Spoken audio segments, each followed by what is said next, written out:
تتهم أم المؤمنين رضي الله تعالى عنها بالزنا، تتهم زوجة رسول الله صلى الله عليه وسلم بالزنا. يا الله، ما أعظم هذا البلاء.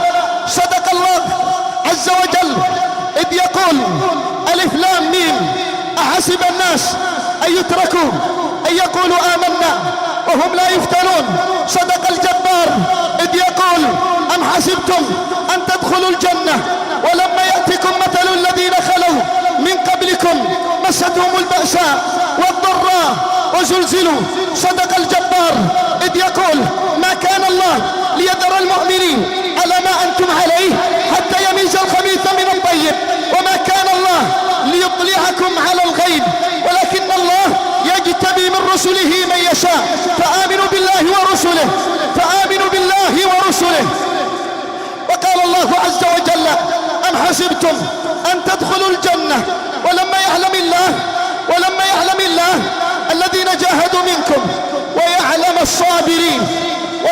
الصابرين فيا له من بلاء عظيم نزل بسيد الأولين.